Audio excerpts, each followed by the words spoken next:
कोणाचा फोन आला रे? अबीरचा phone. Hello अबीर, बोल.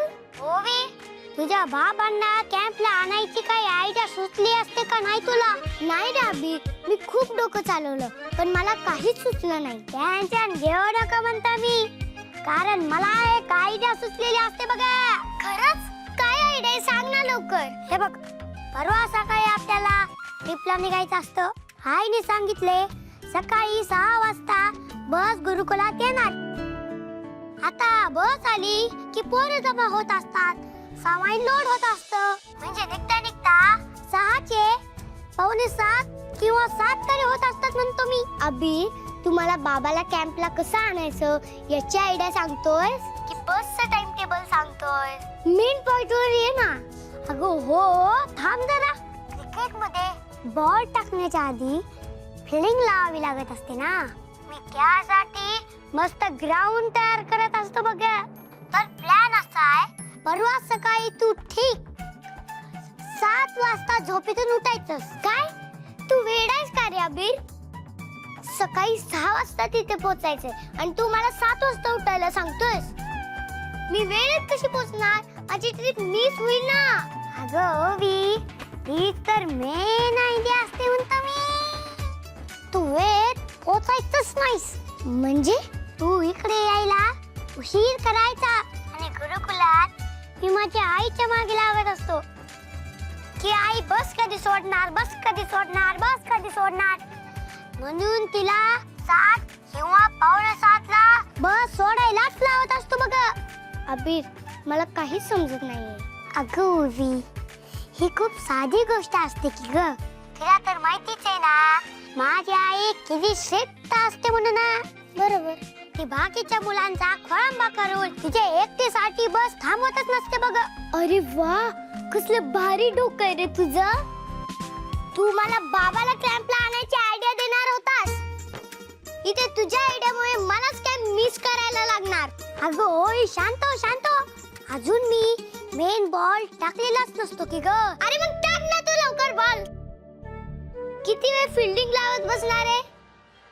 इथे मला आधीच टेन्शन आले. ऐक, एकदा का आम्ही सगळे बॉल घेऊन तिथून निघून गेलो, बघ तू घरात मोठा ड्रामा करायचा असतो की ग.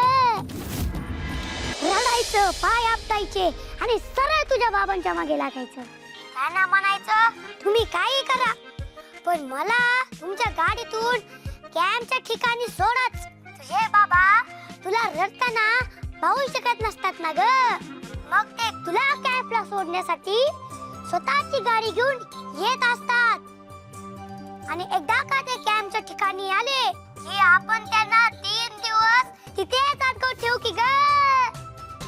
कशी वाटली माझी आयडिया म्हणतो मी. OMG म्हणजे ओ माय गॉड, कसलं डेंजर आणि भारी डोकं आहे रे तुझं. थँक्यू. आता बाबाला कॅम्पला यावंच लागणार. ओवी, तू आता जास्त खुश होऊ नको. परवा सकाळी कॅम्पला उशीर कसा करायचा याच्यावर तुझं डोकं चालव. त्याची तू काळजीच करू नको. आपला प्लॅन परफेक्ट होणार. All the best. Good night. Bye. या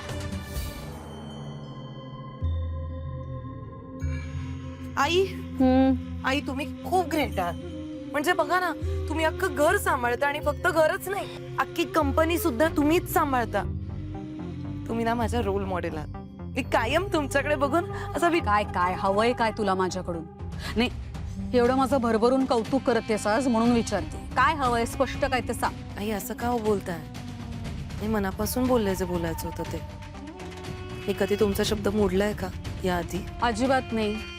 तू माझा शब्द कधीच मोडला नाहीयेस, पण तुला नेमकं काय म्हणायचंय ते मला स्पष्ट सांग ना.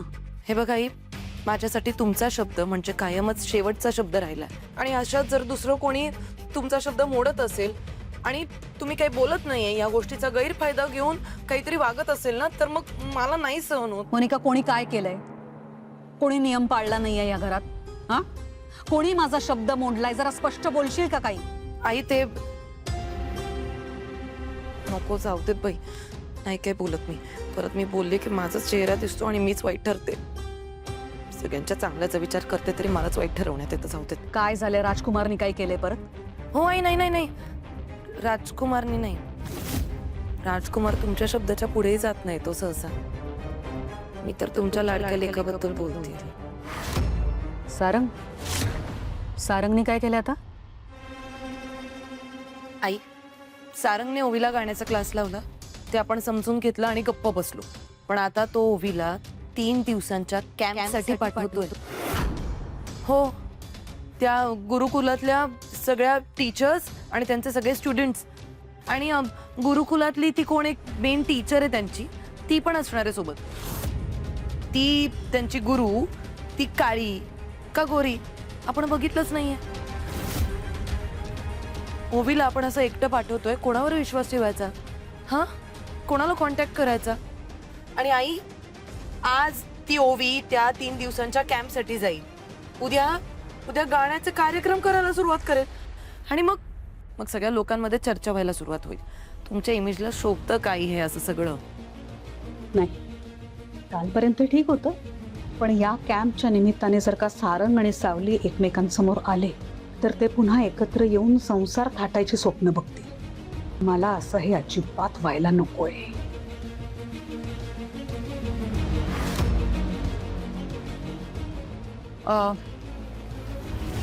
सारंग आला की त्याला माझ्या खोलीत पाठव, मला जरा त्याच्याशी बोलायचंय पर्सनली. पण आई, तुम्ही काय बोलणार आहात सारंगशी? नाही म्हणजे तो ऐकेल का तुमचं तरी? कारण ओवीच्या हट्टापुढे तो कोणाचं काहीच ऐकत नाहीये हल्ली. तो माझा मुलगा आहे, आईचं नक्कीच ऐकेल तो. मी ओवीला त्या कॅम्पला अजिबात पाठवणार नाही.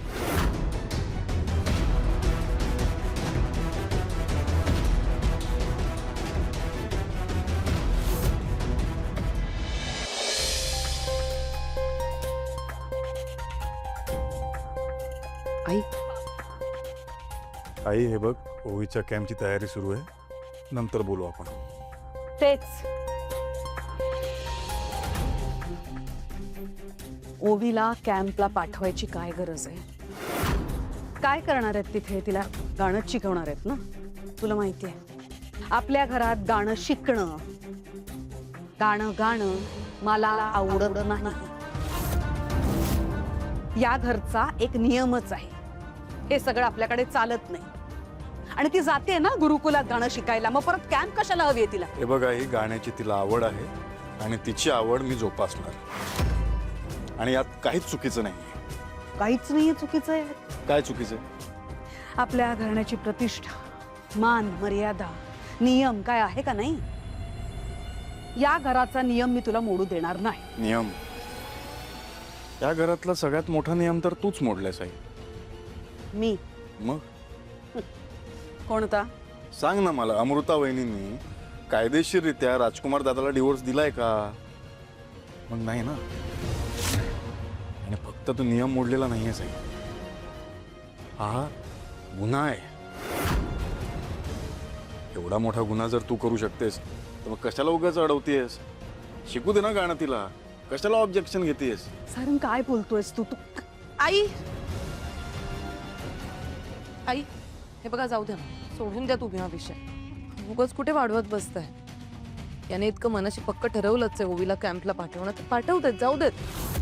उगाच नका तुम्ही विषय ताणत बसू. हा मोनिका, बघ, बरोबर आहे ना, दुसऱ्यांना नियम शिकवायच्या आधी आपण नियम पाळतोय का हे बघायला नको? बरोबर की नाही? बरोबर की नाही?